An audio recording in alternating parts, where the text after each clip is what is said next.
আসসালামু আলাইকুম, সবাইকে স্বাগতম জানাচ্ছি মিলিস কিচেন কর্নার থেকে আবারও আরেকটি নতুন রেসিপি নিয়ে। আজকে আমি আপনাদেরকে তৈরি করে দেখাবো লাহোরি মাটন কারি। এই লাহোরি মাটন কারিটি কিন্তু একটি পাকিস্তানি খাবার। তো এই লাহোরি মাটন কারিটি তৈরি করতে আজকে আমি নিয়েছি মাটন, যেটা খাসির মাংস। এখানে আপনারা বিফ বা ল্যাম্ব দিয়েও তৈরি করতে পারবেন। আর এই কারিটি কিন্তু খুব অল্প কয়েকটি উপকরণ দিয়ে তৈরি করা হয়। এখানে কিন্তু কোনো বাটা মশলা ইউজ করা হবে না, অনলি শুকনো কিছু গুঁড়ো মশলা দিয়ে এই মাংসটা তৈরি করা হয়। তো চলেন এই মাংসটা কিভাবে তৈরি করতে হয় সেটাই এখন তৈরি করে দেখাবো।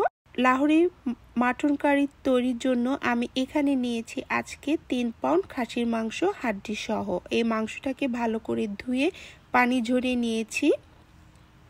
এখন এই মাংসটাকে আমি কড়াইয়ের ভিতরে আধা কাপ সয়াবিন তেলটাকে খুব ভালো করে গরম করে মাংসটাকে ঢেলে দিব।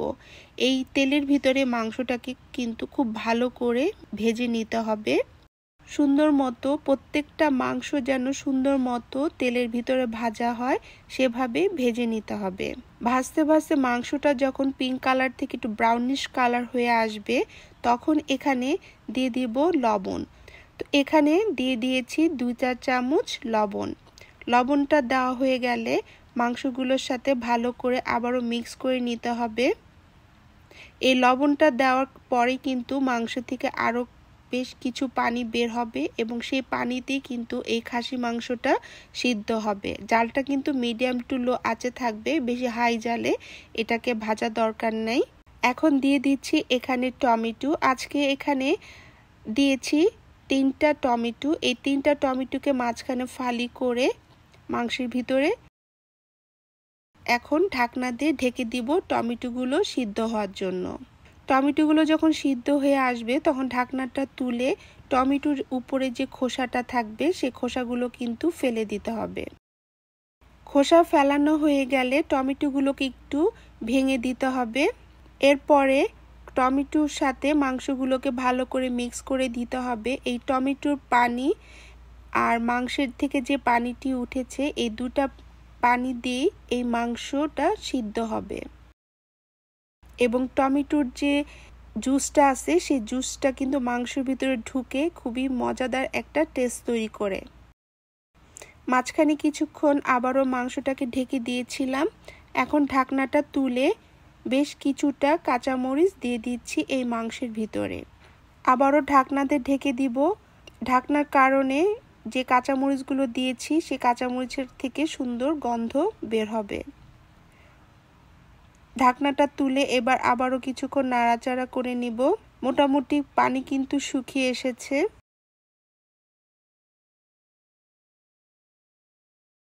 এই পর্যায়ে এখানে ইউজ করব কিছু গুঁড়া মশলা। তো গুঁড়া মশলার ভিতর এখানে দিয়েছি কাশ্মীরি মরিচের গুঁড়া 1 চা চামচ, চিলি ফ্লেক্স দিয়েছি 1 চা চামচ, গোলমরিচের গুঁড়া দিয়েছি 1 চা চামচ, ভাজা ধনিয়ার গুঁড়া দিয়েছি 1 চা চামচ, আর গরম মশলা গুঁড়ো দিয়েছি 1 চা চামচ। সব কিছু মশলা এখানে দেওয়ার পরে মাংসগুলোকে খুব ভালো করে মিক্স করে দিতে হবে মশলার সাথে।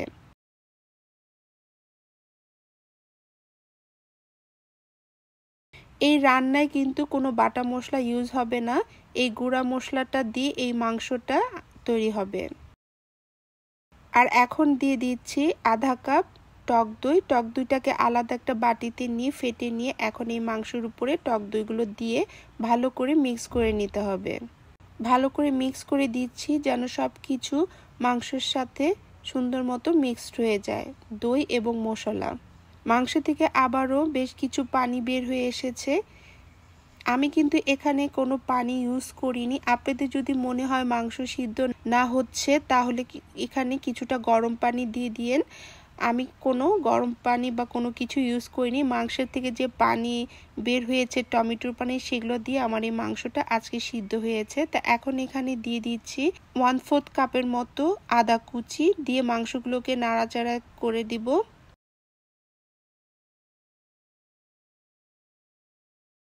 দেখতে পাচ্ছেন মাংস থেকে অলরেডি পানি শুকিয়ে তেলও বের হয়ে আসছে। মাটন কারিটি কিন্তু অলমোস্ট রান্না করা হয়ে গিয়েছে, উপর দিয়ে তেল বের হয়ে এসেছে। এখন এখানে নামানোর আগ দিয়ে দিব বেশ কিছুটা আবারও আদা কুচি আর ধনিয়া পাতা দিয়ে এই কারিটাকে আমি চুলোর থেকে নামিয়ে নিব। এভাবেই অল্প কয়েকটি উপকরণ এবং মশলা দিয়ে তৈরি হয়ে গেল খুবই মজাদার লাহোরি মাটন কারি। এই কারিটি আপনারা সাদা ভাত, পোলাও বা রুটি দিয়ে খেতে পারবেন।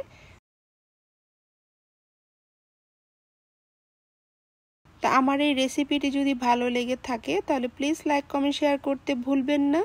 তো এখানেই শেষ করছি। সবাই ভালো থাকেন, সুস্থ থাকেন। আল্লাহ হাফেজ।